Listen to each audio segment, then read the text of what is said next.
স্বাগত জানাচ্ছি দেশ বিদেশের সব সংবাদ নিয়ে বিশেষ আয়োজন সংবাদ সমগ্রে। সাথে আছি আফসানা শাওন। ই ভ্যালি, ই ফুড, ই খাতা, ই বাজার মিলিয়ে রাসেলের দেনা ১,০০০ কোটি টাকারও বেশি, কিন্তু ই ভ্যালির অ্যাকাউন্টে আছে মাত্র ৩০ লাখ টাকা। শুক্রবার র্যাব সদর দপ্তরে এক সংবাদ সম্মেলনে একথা জানান র্যাবের গণমাধ্যম শাখার পরিচালক খন্দকার আলমঈন। র্যাব জানায়, ইতালির ই ভ্যালির চেয়ারম্যান শামীমা নাসরিন এবং প্রধান নির্বাহী কর্মকর্তা মোহাম্মদ রাসেল মাসে ৫ লাখ টাকা করে বেতন নিতেন। তারা প্রতিষ্ঠানের অর্থে ব্যক্তিগত দামি গাড়ি ব্যবহার করতেন। ব্যক্তি পর্যায়ে সাভারে রাসেলের কয়েক কোটি টাকার মূল্যের জমিসহ অন্যান্য সম্পদ রয়েছে। এর আগে বৃহস্পতিবার সন্ধ্যায় রাসেল ও তার স্ত্রী শামীমা নাসরিনকে মোহাম্মদপুরের বাসা থেকে আটক করে র্যাব। বুধবার রাতে তাদের বিরুদ্ধে গুলশান থানায় প্রতারণার মামলা করেন আরিফ বাকের নামে এক গ্রাহক। যেহেতু এখানে গ্রাহকদের কষ্টার্জিত টাকা, গ্রাহকদের যে লব্ধকৃত টাকা তারা প্রতারণা করেছে, আমরা মনে করি বিভিন্ন ব্যবস্থাপনার মাধ্যমে, আইনানুগ প্রক্রিয়ার মাধ্যমে, সুষ্ঠু ব্যবস্থাপনার মাধ্যমে ঠিক নিশ্চয়ই একটি ব্যবস্থাপনা করা হবে। আমি আবারও বলতে চাই, গ্রেফতারকৃত রাসেল আমাদেরকে পরিষ্কারভাবে বলেছেন যে সাম্প্রতিক সময় আপনারা জানেন যে ই কমার্স রিলেটেড একটি নীতিমালাও হয়েছে এবং যেই নীতিমালার প্রেক্ষিতে তার যেই কারসাজি, সে যেই প্রতারণাটা করে আসছিল মানুষের কাছ থেকে এভাবে অগ্রিম অর্থ নেওয়া, ওনার পক্ষে উনি নিজে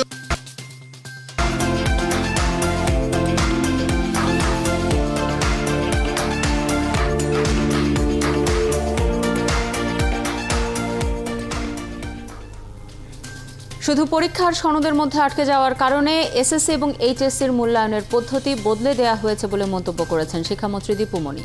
তিনি আজ বঙ্গবন্ধু এভিনিউয়ে আওয়ামী লীগের দলীয় কার্যালয়ে শিক্ষা ও গবেষণা সংক্রান্ত উপকমিটির সভায় কথা বলেন। তিনি আরও বলেন, সরকারের লক্ষ্য আনন্দের মধ্যে শিক্ষার্থীদের পড়াশোনা করানো। পরীক্ষার জন্য সারা বছর পড়লাম না, পরীক্ষার আগে গিয়ে 2 মাস দরজা বন্ধ করে পড়াশোনা করছি, কিংবা 1 মাস আগে আর সময় নেই হাহুতাশ করে মন্ত্রীকে একের পর এক SMS পাঠাচ্ছি যে আমার পরীক্ষা পিছান, কিংবা আমাকে অটো পাস দেন, কিংবা আমার পরীক্ষায় রেজাল্ট খারাপ হয়েছে, পরীক্ষার রেজাল্ট এক্ষুনি বদলে দেন, না হলে কিন্তু আমি এই জিনিস করবো। তো সেগুলো কারো করতে হবে না। নিয়মিত পড়াশোনার মধ্যে থাকবে, ধারাবাহিকভাবে মূল্যায়ন হবে, বছর শেষে গিয়ে তার জন্য পরীক্ষা দেওয়াটা খুব সহজ সেটা। এবং সবচেয়ে বড় কথা, পড়াশোনার মধ্যে একটা আনন্দ নিয়ে আসা, পড়াশোনাটা যেন একটা ভয়াবহ একটা চাপের বিষয় না। 1.5 বছর পর শিক্ষা প্রতিষ্ঠান খুললেও এখনও শতভাগ শিক্ষার্থী ফেরেনি। নিম্ন আয়ের অনেক পরিবারের শিশু যোগ দিয়েছে কাজে, এদের অনেকেই ঝরে পড়বে বলে আশঙ্কা বিশেষজ্ঞদের। যদিও প্রতিষ্ঠান প্রধানরা বলছেন, অনুপস্থিত শিক্ষার্থীদের স্কুলে ফিরিয়ে আনতে তারা তৎপরতা চালাচ্ছেন। শারমিনীরা রিপোর্ট। এই ছবিটা রাজধানীর তেজগাঁও এলাকার শহীদ মনু মিয়া উচ্চ বিদ্যালয়ের 2021 সালের এসএসসি পরীক্ষার্থীদের। শ্রেণীটির মোট শিক্ষার্থী 56 জন হলেও বৃহস্পতিবার উপস্থিত 22 জন। 12 সেপ্টেম্বর স্কুল শুরুর দিন ছিল 35 জন। এরপর থেকে প্রতিদিন সংখ্যাটা কেবল কমেছে। পঞ্চম শ্রেণীর মোট শিক্ষার্থী 48 জন হলেও গেল 5 দিনে 33 জনের বেশি উপস্থিত হয়নি। অন্যান্য শ্রেণীর অবস্থাও একই। শিক্ষার্থীরাও বলছেন, 18 মাস পর এসে হারিয়েছেন অনেক বন্ধুকে। কেন বন্ধুরা নিয়মিত হচ্ছে না, সেই উত্তরও জানা অনেক শিক্ষার্থীর। শুনছি 2-1 হয়ে গেছে বিয়ে, অনেকে পারিবারিক সমস্যার কারণে কাজে জড়িত হয়ে গেছে, অনেকের বিয়ে হয়ে গেছে, ফ্যামিলিগত একটু সমস্যার কারণে এই জন্য কাজে ঢুকতে হয়েছে। শিক্ষকরা জানান, মাওসিতে পাঠানো দৈনিক চেকলিস্টেও শিক্ষার্থী অনুপস্থিতির কারণ উল্লেখ থাকছে। শ্রেণী শিক্ষকরা সেই শিক্ষার্থীদের সাথে যোগাযোগ করছেন প্রতিনিয়ত। শিক্ষকদের ভাগ করে দিয়েছি রোল নাম্বার, টেলিফোন নাম্বার, তারাও যোগাযোগ করছেন। এই করোনা প্যান্ডেমিকের কারণে অনেককেই এই বাসাবাড়ি ছেড়ে চাকরি চলে গেছে, গ্রামের বাড়িতে চলে যেতে হয়েছে। রাজধানীর তেজগাঁও গার্লস স্কুলেও শতভাগ শিক্ষার্থী উপস্থিত হয়নি। কোনো শিক্ষার্থীর বিয়ে হয়ে যাওয়া কিংবা অভিভাবকদের আর্থিক অসঙ্গতির কারণে রাজধানী ছেড়ে যাওয়া এর অন্যতম কারণ বলছেন শিক্ষকরা। করোনার কারণে আমরা যারা চলে গেছিল গ্রামে, ফিরে আসার তো আহ্বান জানাচ্ছি। তাদের উইদাউট বেতন, টিউশন ফি ছাড়াই আমরা স্কুলে, যদি আমাদের দরিদ্র ফান্ড থেকে টাকা দিয়েও হয়, তারপরে তাদেরকে আমরা স্কুলে আসার জন্য আহ্বান জানাচ্ছি। ঝরে পড়া দরিদ্র শিক্ষার্থীদের ক্লাসে ফেরাতে তাদের পরিবারকে প্রণোদনা দেওয়ার কথা বলছেন বিশেষজ্ঞরা। যাদের বিয়ে হয়ে গেছে তাদের মোটিভেশন করতে হবে, টিচারদের যাতে হচ্ছে বিয়ে হয়েছে কিন্তু পড়াশোনা যাতে চালাই যায় আর এখন আমাদের এখানে গভর্নমেন্টের ইনসেন্টিভের বিকল্প নাই। বলেন, শহর ছেড়ে যাওয়া শিক্ষার্থীদের গ্রামে শিক্ষার ব্যবস্থা করতে হবে। দীর্ঘদিন শিক্ষা প্রতিষ্ঠান বন্ধের কারণে শিক্ষার্থীদের একটি অংশ ঝরে পড়বে এমন তথ্য দিয়ে নানা গবেষণাও করেছে বিভিন্ন বেসরকারি সংস্থা। খোদ রাজধানীর কিছু প্রতিষ্ঠানে দেখা গেছে এমন ছবি। তবে কত শতাংশ শিক্ষার্থী ঝরে পড়েছে এমন তথ্য মন্ত্রণালয় বা অধিদপ্তরের কাছে না থাকলেও সংশ্লিষ্টরা বলছেন এই ঝরে পড়া শিক্ষার্থীদের ফিরিয়ে আনতে গেলে সরকারকেই উদ্যোগী হতে হবে। শারমিন্দিরা, ৭১, ঢাকা। চপস্টিক ইনস্ট্যান্ট নুডলস, শুধু ভালোর সাথেই কাটুক ওদের শৈশব। জাতিসংঘ সাধারণ পরিষদের ৭৬তম অধিবেশনে যোগ দিতে যুক্তরাষ্ট্রের উদ্দেশ্যে ঢাকা ছেড়েছেন প্রধানমন্ত্রী শেখ হাসিনা। হযরত শাহজালাল আন্তর্জাতিক বিমানবন্দর থেকে শুক্রবার সকালে বিমান বাংলাদেশ এয়ারলাইন্সের ভিভিআইপি ফ্লাইটে রওনা হন তিনি। সকাল ৯টা ২৩ মিনিটে ফিনল্যান্ডের রাজধানী হেলসিঙ্কির উদ্দেশ্যে ঢাকা ছেড়ে সরকার প্রধানকে বহনকারী উড়োজাহাজটি। করোনা মহামারীর মধ্যে ১৯ মাস পর প্রথম বিদেশ সফরে গেলেন প্রধানমন্ত্রী শেখ হাসিনা। যুক্তরাষ্ট্রে যাওয়া এবং ফেরত আসার পথে ফিনল্যান্ডে অবস্থান করবেন তিনি। করোনায় আক্রান্ত হবার পর প্রায় ৬০% মানুষের মধ্যে প্রাকৃতিকভাবেই রোগ প্রতিরোধ ক্ষমতা তৈরি হয়েছে বলে মনে করেন ম্যাক্সেসেই ওয়ার্ডপ্রাপ্ত বাংলাদেশি বিজ্ঞানী ডক্টর ফেরদৌসী কাদরী। সকালে ম্যাক্সেসেই ফাউন্ডেশন আয়োজিত এক ভার্চুয়াল সংবাদ সম্মেলনে একথা জানান তিনি। সাংবাদিকদের প্রশ্নের জবাবে ডক্টর ফেরদৌসী বলেন, করোনা নির্মূল হয়ে যাচ্ছে এমনটা বলা সম্ভব নয়, কারণ আলফা ভ্যারিয়েন্টের বিপুল সংক্রমণের পর করোনা আবারও ডেল্টার রূপ ধারণ করে ধ্বংসযজ্ঞ চালিয়েছে। তাই নতুন ভ্যারিয়েন্টে আবারও সংক্রমণের উচ্চ হার দেখা যেতে পারে। তিনি বলেন, মানব সভ্যতার ইতিহাসে আগের মহামারীগুলোর ক্ষেত্রে দেখা গেছে রোগ ছড়ানো ভাইরাসগুলো ৩ থেকে ৪ বছর পর এমনিতেই দুর্বল হয়ে যায়। তাই করোনার ক্ষেত্রেও আরও অন্তত ২ বছর সাবধান থাকতে হবে।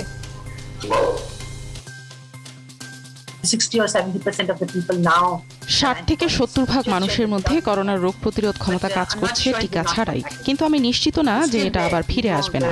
করোনা এখনো আছে, এখনো সংক্রমণ হচ্ছে, তবে আইসিইউগুলো আগের তুলনায় ফাঁকা। আমার ধারণা এটা এত সহজে যাবে না। আমরা আশা করি করোনা নির্মূল হবে, তবে যেভাবে ভ্যারিয়েন্ট আসছে এবং যাচ্ছে, আগামী ২ বছর পর হয়তো পরিবর্তনটা বোঝা যাবে। ঢাকায় নতুন পাসপোর্ট তৈরি, নবায়ন এবং সংশোধনে দুর্ভোগ বাড়ছে গ্রাহকদের। তাদের অভিযোগ, একবারে সব তথ্য না নিয়ে বারবার তাদের হয়রানি করছে পাসপোর্ট অফিস। এছাড়া সব কাগজ দেওয়ার পরেও পাসপোর্ট পাচ্ছেন দেরিতে। এ ব্যাপারে কর্মকর্তারা বলছেন, গ্রাহকদের ভুল তথ্য দেয়া এবং লোকবল সংকটের কারণে পাসপোর্ট সরবরাহে দেরি হয়। ঝুমুর বাড়ির রিপোর্ট। সাভার থেকে আসা শাহ আলম তার ঠিকানা পরিবর্তন করতে চান। এজন্য পাসপোর্ট অফিসের চাহিদা মতো কাগজপত্র সংগ্রহ করেছেন, কিন্তু সেই কাগজ নিয়ে সমাধান হচ্ছে না। মিল তো নাই, এটা তো টাঙ্গালের পাসপোর্ট, আর এটা তো আপনার হলো সাভার থেকে আমি বর্তমান ভোটার হয়েছি, সাভার বাড়ির সাভার। এখন এটা আমি রিনিউ করতে আইছি।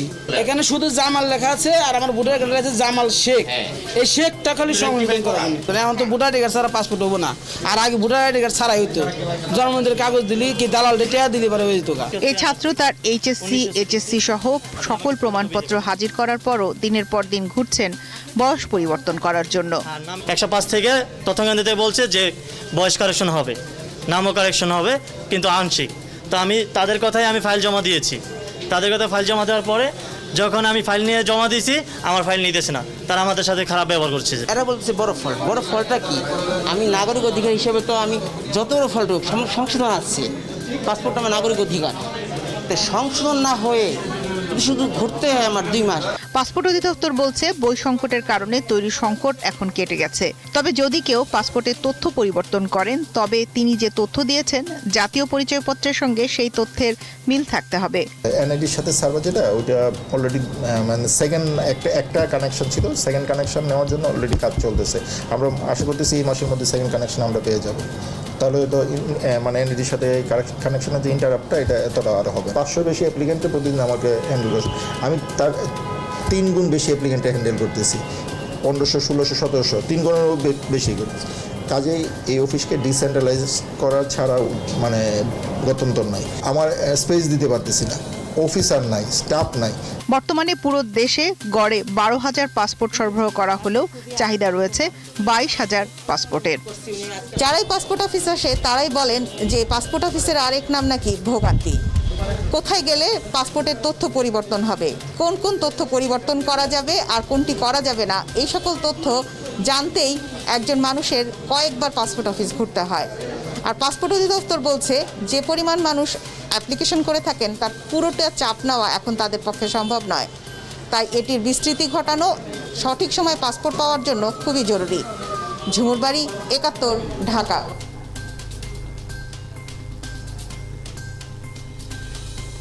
চলছে সংবাদ সমগ্র, ফিরছে একটা বিরতির পর। ৭১-এর সাথেই থাকুন। ডিএনসিসি ডেঙ্গু মোকাবেলায় নিষ্ক্রিয়তার প্রতিবাদে ব্যতিক্রমী এক প্রদর্শনীর আয়োজন ছিল বৃহস্পতিবার। এতে ডেঙ্গু আক্রান্ত এবং মৃতদের ব্যবহৃত জিনিসপত্র প্রদর্শিত হয়। তাদের অভিযোগ, ডেঙ্গু ভয়াবহ রূপ নিলেও তা নিয়ন্ত্রণে দক্ষিণের নগর প্রশাসন কার্যকর উদ্যোগ নিচ্ছে না। তবে অভিযোগ অস্বীকার করেছেন দক্ষিণের ভারপ্রাপ্ত মেয়র। মনির মিল্লাতের রিপোর্ট। জুরাইনে একটা চায়ের দোকান চালাতেন ফাতেমা। ডেঙ্গু আক্রান্ত হয়ে মারা যান গেল জুলাইয়ে। এই চায়ের কাপ আর দুধের কৌটা ৩৫ বছর বয়সী সেই মানুষটার স্মৃতি বহন করছে। রঙিন এই বল এক বছর বয়সী তাহসানের। মশার কামড়ে অবুঝ শিশুটিকেও ডেঙ্গুর সাথে লড়তে হয়েছে। ডেঙ্গু আক্রান্ত কিংবা প্রাণ হারানো এমন বেশ কিছু মানুষের ব্যবহার করা জিনিসপত্র নিয়ে প্রতিবাদী এই প্রদর্শনীর আয়োজন করে সচেতন নাগরিক সমাজ। বৃহস্পতিবার দুপুরে হাইকোর্ট সংলগ্ন কদমফোয়ারা মোড়ে এটি অনুষ্ঠিত হয়। মূলত ডেঙ্গু মোকাবেলায় ঢাকা দক্ষিণ সিটি কর্পোরেশনের ব্যর্থতা তুলে ধরতেই এই আয়োজন, যাতে ঢাকা দক্ষিণের ৫৩ নম্বর ওয়ার্ডভুক্ত জুরাইন ও কয়েকটি এলাকার বাসিন্দারা অংশ নেন। দোকানদার সেলুন দোকান, তো এলাকায় তো সব জায়গায় একই রকমের ডেঙ্গুর জালের মতন ছড়িয়ে আছে। তো আমি হয়তো আমার দোকানে বসেই আমি আক্রান্ত হয়েছি এরকম মনে হচ্ছে। সিটি কর্পোরেশন থেকে টিম আসছিল, টিম আসার পর সেদিন তারা একটু সচেতন হয়েছে, তারপর আবার যেই অবস্থা পুনরায় সেই অবস্থায় হয়েছে। প্রদর্শনীর আয়োজক জুরাইনের বাসিন্দা মিজানুর রহমান জানান, ডেঙ্গু পরিস্থিতিতে সিটি কর্পোরেশনের উচিত ছিল মানুষের পাশে দাঁড়ানো, কিন্তু তারা উল্টো মানুষের উপরই দায় চাপাচ্ছেন। একজন মানুষ মারা যাওয়ার পরে যদি তারা দায়িত্ববান হতে ব্যর্থ না হতো, তাহলে তাদের রাতের ঘুম হারাম হয়ে যাওয়ার কথা। কিন্তু আমরা কি দেখি, দক্ষিণ সিটি কর্পোরেশন মেয়র ঢাকা দেশে নাই। আমরা এও শুনি যে সিটি কর্পোরেশন অন্যান্য কর্মকর্তারা নাকি ঘুরতে চলে গেছেন। এটা কি ব্যর্থ না? কি বলবেন, ব্যর্থতা না, এটা হচ্ছে চরম মানুষের প্রতি অবজ্ঞা। দক্ষিণের মেয়র শেখ ফজলিনুর তাপস আছেন দেশের বাইরে। ভারপ্রাপ্ত মেয়রের দায়িত্বে থাকা কাউন্সিলর শহীদুল্লাহ বলছেন, ডেঙ্গু প্রদর্শনীর আয়োজন উদ্দেশ্যমূলক। যারা অভিযোগ করে যাবে তারা অভিযোগ করতেই থাকবে, আপনি যতটাই তাকে সার্ভিস। উনি ওনার জায়গা থেকে বলেছেন যে জিনিসগুলি জানেন। যতবার মিজানুর রহমান সাহেব কমপ্লেন করছে ততবার তার বাড়ি পর্যন্ত যাওয়া হয়েছে, কাজ করা হয়েছে। উনি নগর ভবনে বা হাইকোর্টে যে ডেমনস্ট্রেশন করতে চান, প্রস্তুতি নেন, তাহলে এটা কোথাও থেকে আদিষ্ট হয়ে উনি করছেন। তিনি দাবি করেন, ডেঙ্গু নিয়ন্ত্রণে দক্ষিণ সিটি কর্পোরেশন চেষ্টা চালিয়ে যাচ্ছে, কিন্তু আবহাওয়ার কারণে পুরোপুরি সফলতা আসছে না। মনির মিল্লাত, ৭১, ঢাকা। বাজারে বাড়ছে সব ধরনের পণ্যের দাম। মুদি থেকে সবজি এবং আমিষের বাজার। মুদি বাজারে একদিনের ব্যবধানে ২০ টাকা বেড়েছে ডালের দাম। অন্যান্য পণ্য বিক্রি হচ্ছে আগের বাড়তি দামেই। বিক্রেতারা বলছেন, মিলাররা দাম বাড়তি রাখায় চাল বেশি দামে বিক্রি করতে হচ্ছে। এদিকে তেলের দামও বেড়েছে। সবজি গড়ে বিক্রি হচ্ছে ৭০ থেকে ৮০ টাকায়, টমেটো বিক্রি হচ্ছে ৯০ টাকায়, করলার ৭০, ঢেঁড়স ৭০ থেকে ৮০। এদিকে মাছের বাজারে সরবরাহ কম থাকায় দাম বাড়তি বলছেন ব্যবসায়ীরা। গত সপ্তাহে ৫০০ টাকা কেজির মাছ বিক্রি হচ্ছে ৮০০ টাকায়। আশা করছিলাম তো যে এইরকমই হওয়ার কথা। এখন সিজন প্রায় মাছের, বাজারে মাছ বলতে নাই, ইলিশ মাছ তো নাই। যদি মাছ বেশি থাকতো তাহলে দাম কম থাকতো, মাছ কম দাম বেশি। ভারত একটু দামটা বাড়াই দিল, তখন মিল মিলকে আবার একটু বাড়াই দিল, একটু ভালোই বাড়ছিল, যা কমছে তার বেশি বাড়ছিল। বর্তমানে বাজার স্থিতিশীল আছে। আজকে আমরা দেশি ডাল বেচতে আছি মনে করেন ১০০ টাকা, ১০৫ টাকা। আর ওই যে ইন্ডিয়ান মোটা যে ডাল ওইটা বেচতে আছি ৯০ টাকা কেজি বেচতে আছি। রাঙামাটির বাঘাছড়ির করেঙ্গাতুলিতে জেএসএস সংস্কারপন্থীদের গুলিতে জেএসএস সন্তুল আর্মা দলের নেতা সুরেশ কান্তি ওরফে দীনেশ চাকমা নিহত হয়েছেন। শুক্রবার ভোর ৫:১৫টার দিকে এই ঘটনা ঘটলেও এখনও তার মরদেহ উদ্ধার করতে পারেনি পুলিশ ও সেনাবাহিনী। প্রত্যক্ষদর্শীরা জানান, উপজেলা সদর থেকে ১০ কিলোমিটার উত্তর বঙ্গলতলি ইউনিয়নের বাসিন্দা দূরে সুপ্পে চাকমার বাড়িতে আত্মগোপনে ছিলেন নিহত সুরেশ কান্তি। ভোরে হঠাৎই মুখে কাপড় বাঁধা অবস্থায় ৩ জন লোক অস্ত্র নিয়ে ঘরে ঢুকে সুরেশের উপর গুলি চালালে ঘটনাস্থলেই মারা যান তিনি। পরে তার মরদেহ নিয়ে যায় অস্ত্রধারীরা। এদিকে গোলাগুলির খবরে পুলিশ ও সেনাবাহিনীর একটি দল ঘটনাস্থলে গেলেও এখনও উদ্ধার করতে পারেনি সুরেশের মরদেহ। এদিকে জেএসএস সন্তুল আর্মা দলের নেতা ত্রিদীপ চাকমা বিষয়টি নিশ্চিত করে ঘটনার জন্য জেএসএস সংস্কারপন্থীদের দায়ী করলেও অভিযোগ অস্বীকার করেছে সংস্কারপন্থীরা। এই ঘটনা নিজেদের অভ্যন্তরীণ কোন্দলের বলে জানান সংস্কারপন্থী নেতা জ্ঞানজীব চাকমা। সাতক্ষীরার আশাশুনির শোভনালী এলাকায় ধানক্ষেতের ড্রেন থেকে ২ যুবকের মরদেহ উদ্ধার করেছে পুলিশ। আশাশুনি থানার ভারপ্রাপ্ত কর্মকর্তা গোলাম কবির জানান, শুক্রবার ভোরে শোভনালী এলাকার ধান খেতে কাজ করতে গিয়ে কৃষকরা মাঠের পাশের পানির ড্রেনে তাদের প্রতিবেশী রশিদ মোল্লা এবং ইদ্রিস পারের মরদেহ দেখতে পায়। বিষয়টি পুলিশকে জানানো হলে পুলিশ মরদেহ দুটি উদ্ধার করে। মাদারীপুরের শিবচরে নিখোঁজের দুদিন পর মাটির নিচ থেকে উদ্ধার হয়েছে 2.5 বছরের শিশুর মরদেহ। এই ঘটনায় শিশুটির চাচি ও চাচাতো বোনকে আটক করেছে পুলিশ। হত্যার দায় স্বীকার করেছে আটক চাচি। পুলিশ জানায় শুক্রবার রাত 3টার দিকে কাঁঠালবাড়ি ইউনিয়নের বাঘিয়ার আয়োবালি ব্যাপারীকান্দি এলাকায় শিশু কুতুবুদ্দিনের মরদেহটি উদ্ধার করা হয়। এর আগে গত বুধবার বাড়ি থেকে নিখোঁজ হয় শিশুটি। থানায় মামলা হলে সন্দেহজনকভাবে শিশুটির চাচি নার্গিস বেগম ও তার মেয়ে হাফসাকে আটক করা হয়। জিজ্ঞাসাবাদের পর নার্গিস বেগম শিশুটিকে হত্যা করে ঘরে থাকা টয়লেটের মেঝেতে পুঁতে রাখা হয়েছে বলে স্বীকার করে। পারিবারিক বিরোধের জেরে কুতুবুদ্দিনকে হত্যা করেছেন বলে স্বীকার করেছে নার্গিস বেগম। তাদের জিজ্ঞাসাবাদ করে সারা রাত আমরা খোঁজাখুঁজি করি এবং 16 তারিখ সারা দিন ভরে তাদের নিয়ে আমরা বিভিন্ন এলাকায় খোঁজাখুঁজি করি। এক প্রকার জিজ্ঞাসাবাদে সে আজকে রাত্রে 2টার দিকে আমাদের থানায় জিজ্ঞাসাবাদ করে সে স্বীকার করে যে বাচ্চাটা তার নিজের ঘরের মধ্যে এরকম মাটির নিচে পুঁতে রয়েছে। অবশেষে জামালপুরে আবাসিক মাদ্রাসা থেকে নিখোঁজ 3 শিক্ষার্থীর খোঁজ মিলেছে ঢাকায়। কমলাপুর রেল স্টেশনের সিসিটিভির ফুটেজ দেখে শনাক্ত করে বৃহস্পতিবার রাত 12টায় তাদের মান্ডা এলাকা থেকে উদ্ধার করা হয়। জামালপুরের সহকারী পুলিশ সুপার সুমন মিয়া জানান, তারা 3 জনই মাদ্রাসা থেকে পালিয়ে ট্রেনে ঢাকায় পৌঁছে। এরপর এক রিকশায় উঠে যেতে দেখেন আশপাশের মানুষ। পরে ওই রিকশা চালক রাজাকে খুঁজে বের করে তার দেয়া তথ্য মতেই 3 জনকে উদ্ধার করা হয়। রাজা জানায়, এদের মধ্যে 2 জনকে সে গার্মেন্টসে কাজ পাইয়ে দেয় এবং মাসিক 1500 টাকা একটি ঘর ভাড়া করে দেয়। পরে 2 ছাত্রীর আত্মীয়ের খোঁজ পাওয়া যায় ঢাকার জাপান গার্ডেন সিটি এবং মাদারটেক এলাকায়। এর আগে রোববার ভোরে ইসলামপুরের শোভুকুড়া এলাকার দারুদ তাকওয়া মহিলা মাদ্রাসা থেকে নিখোঁজ হয় 2য় শ্রেণীর এই 3 শিক্ষার্থী, যাদের বয়স 9 থেকে 11 বছর। এই ঘটনায় মানব পাচার আইনে মামলা হলে মাদ্রাসার 4 শিক্ষককে গ্রেফতার করে পুলিশ। প্রাথমিকভাবে আমাদের কাছে মনে হচ্ছে যে 3 জন ছাত্রী স্বেচ্ছায় পালিয়ে গিয়েছিল মুক্ত মাদ্রাসা থেকে। মামলা তদন্তাধীন রয়েছে। মামলা তদন্ত শেষ না পর্যন্ত মামলা কার্যক্রম চলবে এবং আমরা যদি তদন্তে যদি কোনো দোষ প্রমাণিত না হয় সেক্ষেত্রে যেটা আইন অনুযায়ী ব্যবস্থা নেওয়া সেটা নেওয়া হবে। বাংলাদেশ সেনাবাহিনীর মাধ্যমে লক্ষ্মীপুরের রামগতি কমলনগর নদী তীর রক্ষা বাঁধ প্রকল্প বাস্তবায়ন করার দাবিতে মানববন্ধন করেছে এলাকাবাসী। দুপুরে চট্টগ্রাম প্রেস ক্লাবের সামনে চট্টগ্রামে বসবাস করা লক্ষ্মীপুরের অধিবাসীরা মানববন্ধন করেন। রামগতি কমলনগর নদী তীর রক্ষায় 3100 কোটি টাকা বাঁধ নির্মাণ প্রকল্প বাংলাদেশ সেনাবাহিনীর মাধ্যমে বাস্তবায়নের দাবি ওঠে মানববন্ধনে। বক্তারা বলেন, অতীতে নদী তীরে নির্মিত বাঁধ ঠিকাদারের মাধ্যমে করায় বাঁধ টেকসই না হওয়ায় জনগণের সুফল থেকে বঞ্চিত হয়েছে। ঘরবাড়ি সব হারিয়ে নিঃস্ব হয়েছে হাজারো মানুষ। করোনায় বিগত 1.5 বছর ধরে কিশোরগঞ্জে আক্রান্তদেরকে বিনামূল্যে অক্সিজেন, অ্যাম্বুলেন্স সেবা এবং করোনায় বিপর্যস্তদের খাদ্য সহায়তা দিচ্ছে সৈয়দ আশরাফুল ইসলাম হটলাইন ব্রিগেড নামে একটি মানবিক সংগঠন। ব্রিগেডের উদ্যোক্তা এবং জেলা আওয়ামী লীগের যুগ্ম সাধারণ সম্পাদক সৈয়দ আশফাকুল ইসলাম টিটু জানান, নির্দিষ্ট 2টি ফোনে কল করলেই ব্রিগেডের কর্মীরা খাদ্য সামগ্রী বাড়ি পৌঁছে দিচ্ছেন। 1.5 বছরে 1.25 লাখ মানুষকে খাদ্য সহায়তা প্রদান এবং অর্ধলক্ষাধিক মাস্ক বিতরণ করেছে প্রয়াত সৈয়দ আশরাফুল ইসলামের নামে গড়া সংগঠনটি। গত 6 মাসে 25টি অক্সিজেন সিলিন্ডার দিয়ে 500 মানুষকে ফ্রি অক্সিজেন সেবা এবং 10 মাস ধরে বিনামূল্যে অ্যাম্বুলেন্স সার্ভিসের মাধ্যমে করোনা রোগীদেরকে পরিবহন করছে এই ব্রিগেড।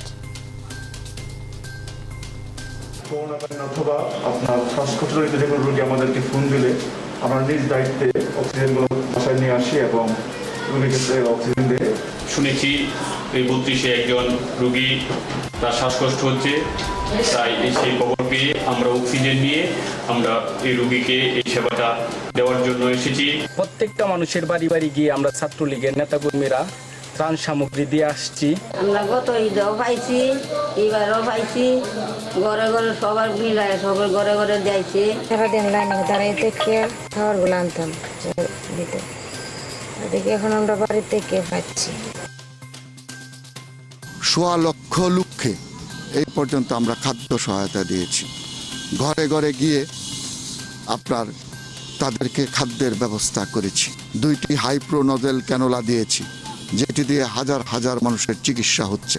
যারা শ্বাসকষ্টে ভুগছেন, আমাদের হটলাইন ব্রিগেডের সৈয়দ আশরাফুল ইসলাম হটলাইন ব্রিগেডের ছেলেরা প্রতিদিন গিয়ে আপনার তাদের বাড়িতে বাড়িতে অক্সিজেন সিলিন্ডার পৌঁছে দিয়ে আসছে। শতবর্ষে পদার্পণ করল ঢাকার টিকাটুলিস্থ শ্রী শ্রী প্রভু জগৎবন্ধু মহাপ্রকাশ মঠ। এই উপলক্ষে মঠ প্রাঙ্গণে বর্ষব্যাপী অনুষ্ঠানমালার আয়োজন করা হয়। বৃহস্পতিবার সন্ধ্যায় এর উদ্বোধন করেন স্থানীয় সরকার, পল্লী উন্নয়ন ও সমবায় প্রতিমন্ত্রী স্বপন ভট্টাচার্য। মহানাম সম্প্রদায় বাংলাদেশের সভাপতি শ্রীমৎ কান্তিবন্ধু ব্রহ্মচারীর সভাপতিত্বে অনুষ্ঠানে মঠের সাধারণ সম্পাদক দীপক কুমার বড়াল পুরো বছরের কর্মসূচি তুলে ধরেন। বর্ষব্যাপী অনুষ্ঠান উপলক্ষে প্রথম 3 দিনের আয়োজনে থাকছে পদাবলী, কীর্তন, ভোগ, স্মারক গ্রন্থ উন্মোচন, গীতা আলেখ্য, বস্ত্রদান, রক্তদান সহ নানা কর্মসূচি। অনুষ্ঠানে বক্তব্য রাখেন জাতীয় জাদুঘরের সাবেক মহাপরিচালক প্রকাশ দাস, অধ্যাপক হীরেন্দ্রনাথ বিশ্বাস, ডক্টর নিমাই মণ্ডল, নীলাদ্রি বন্ধু ব্রহ্মচারী, বন্ধু প্রীতম ব্রহ্মচারী।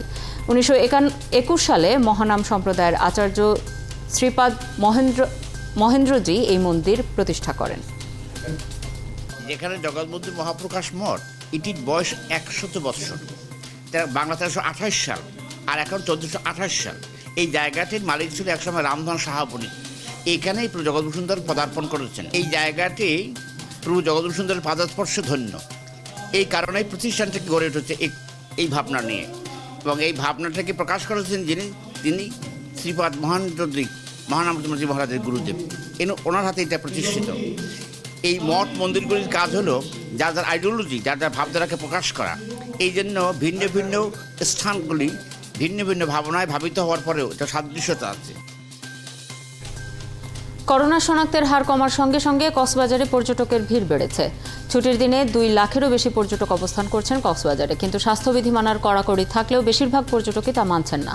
কামরুল ইসলাম মিন্টু রিপোর্ট, ছবি তুলেছেন হেলাল উদ্দিন। সৈকতের সুগন্ধা পয়েন্টে এক পর্যটকের ডুবে যাওয়ার এই দৃশ্য সত্য নয়, এটি ফায়ার সার্ভিসের কর্মীদের সচেতনতামূলক মহড়া। কক্সবাজার সৈকতে প্রতিদিন এরকম সচেতনতামূলক নানা মহড়া করছে ফায়ার সার্ভিস, বিচ কর্মী ও লাইফ গার্ডের কর্মীরা। জীবন বিপন্ন হওয়ার উপক্রম ছিল, আমাদের লাইফ গার্ডের লোকজন তারা একটা ডেমো করে তাদেরকে উদ্ধার করে নিয়ে আসছে। এই হচ্ছে আমাদের প্র্যাকটিক্যাল আমরা দেখেছি। যতদিন যাচ্ছে সৈকতের বালিয়াড়ি জুড়ে লাখো মানুষের ভিড়, বাড়ছে সব বয়সী মানুষের উচ্ছ্বাস। কিন্তু এত সচেতনতামূলক প্রচার করেও বেশিরভাগ পর্যটক ভুলে যাচ্ছেন স্বাস্থ্যবিধির কথা। আমি নিজেও মাস্ক ওয়্যার করি নাই। আমি কিছুক্ষণ আগে ছবি তোলার জন্য মাস্কটা খুলে ফেলছিলাম। ওদের মধ্যে সচেতনতা অনেক কম। বেশিরভাগ মানুষ মনে করে এখন যা হোক, মানে আমাদের যা হবে হোক, আল্লাহ ভরসা। লাইফ গার্ড কর্মীরা বলছেন পর্যটকদের বেশিরভাগই মাস্ক পরেন না, গাদাগাদি করে সমুদ্রে নামেন। অনেকেই মানছে, অনেকে মানছে না। তারপরও আমাদের সাধ্যমতো আমরা চেষ্টা করে যাচ্ছি, আমাদের হ্যান্ড মাইকের মাধ্যমে আমরা কমিউনিকেশন করছি। এদিকে ট্যুর অপারেটর অ্যাসোসিয়েশনের সভাপতি বলছেন 50% হোটেল রুম বুকিং দেওয়ার শর্ত থাকলেও সুযোগ পেলে শতভাগ রুম বুকিং দিয়ে যাচ্ছেন বেশিরভাগ পর্যটন ব্যবসায়ী। টুয়াকের পক্ষ থেকে ট্যুরিস্টদের সতর্কতার জন্য আমরা আপ্রাণ কাজ করে যাচ্ছি প্রশাসনের সাথে নিয়ে এবং ট্যুরিস্ট পুলিশের সাথে নিয়ে। যদিও মুখে কেউ এই অভিযোগ স্বীকার করছেন না। হোটেল মালিকরা বলছেন এবারের ছুটিতে 2 লাখের মতো পর্যটক এসেছে কক্সবাজারে, অথচ 8 লাখের বেশি পর্যটক রাখার ক্ষমতা আছে তাদের। কামরুল ইসলাম মিন্টু, 71, কক্সবাজার। চলছে সংবাদ সমগ্র, ফিরছে একটা বিরতির পর। 71-এর সাথেই থাকুন। আছেন 71-এ, চলছে সংবাদ সমগ্র। অবশেষে যুক্তরাজ্যের লাল তালিকা থেকে সরছে বাংলাদেশের নাম। শুক্রবার এই সিদ্ধান্ত সম্পর্কে চূড়ান্ত ঘোষণা দেবে ডিপার্টমেন্ট ফর ট্রান্সপোর্ট ইউকে। যুক্তরাজ্যের data expert team white sky নিউজকে এমন তথ্য জানান। বাংলাদেশ, পাকিস্তান, তুরস্ক, মালদ্বীপ সহ নতুন ওই তালিকায় 12টি দেশের নাম রয়েছে। গত 9 এপ্রিল থেকে বাংলাদেশ যুক্তরাজ্যের ভ্রমণ তালিকার রেড লিস্টে রয়েছে। রেড লিস্ট থেকে বাংলাদেশের নাম সরে গেলে বাংলাদেশ থেকে কোনো যাত্রী ব্রিটেনে আসলে তাদের হোটেল কোয়ারেন্টাইন করতে হবে না। ফোর্বস ম্যাগাজিন ভারতের প্রখ্যাত চিত্রশিল্পী মকবুল ফিদা হোসেনকে ভারতের পিকাসো নামে অভিহিত করে। স্পেনের শিল্পী পাবলো পিকাসোর মতো তিনিও ভারতীয় চিত্রকলায় নিয়ে আসেন বৈচিত্র্য। মকবুল ফিদা হোসেনের আজ 106তম জন্মবার্ষিকী। হাম আপকে হ্যাঁ কন সিনেমাটি দেখার পর সেই সময় বলিউডের শীর্ষ নায়িকা মাধুরী দীক্ষিতের অন্ধ ভক্ত হয়ে যান তিনি। পরবর্তীতে মাধুরী দীক্ষিতকে নিয়ে নির্মাণ করেন গজগামিনী। টাবুকে নিয়ে তৈরি করেছিলেন মীনাক্ষী। শিল্পী হিসেবে মকবুল ফিদা হোসেন স্বীকৃতি পেয়েছেন অনেক। 1955 সালে তিনি পদ্মশ্রী পদক লাভ করেন। 1971 সালে পাবলো পিকাসোর সঙ্গে সাও পাওলো সম্মেলনে অংশ নেন। 1973 সালে লাভ করেন পদ্মভূষণ, আর 1991 সালে তাকে সম্মানিত করা হয় পদ্মবিভূষণ দিয়ে। কানাডা প্রবাসী চিত্রশিল্পী নুসরাত জাহান উর্মি বাংলাদেশের সংস্কৃতি ও ভাষাকে বিশ্বের দরবারে সুপ্রতিষ্ঠিত করাই এই নৃত্যশিল্পীর লক্ষ্য। এই নৃত্যশিল্পী 4 বছর ধরে আছেন টরন্টোতে। সেখানে প্রতিষ্ঠা করেছেন উর্মি স্কুল অফ ডান্স। এই প্রজন্মের শিশুদের নাচের মাধ্যমে বাংলা ভাষা ও সংস্কৃতিকে নতুনভাবে উপস্থাপন করেছেন। একই সাথে বাংলাদেশের ঐতিহ্যের সাথে পরিচিত হচ্ছে বাচ্চারা। এই নৃত্যশিল্পীর অধিকাংশ নাচগুলো কলকাতার কোরিওগ্রাফার দীপঙ্কর দত্তের কোরিওগ্রাফিতে করা। চলছে সংবাদ সমগ্র। সরাসরি সংবাদ অনুষ্ঠান দেখতে থাকুন একাত্তরের ফেসবুক পেজে এবং সাবস্ক্রাইব করুন একাত্তরের ইউটিউব চ্যানেল। প্রতি মুহূর্তে আমরা জানাচ্ছি করোনার সর্বশেষ। এ সময় করোনা থেকে বাঁচতে মাস্ক পরুন এবং হ্যান্ড স্যানিটাইজার ব্যবহার করুন। ভয় নয়, সচেতনতাই জয়। একাত্তরের সাথেই থাকুন।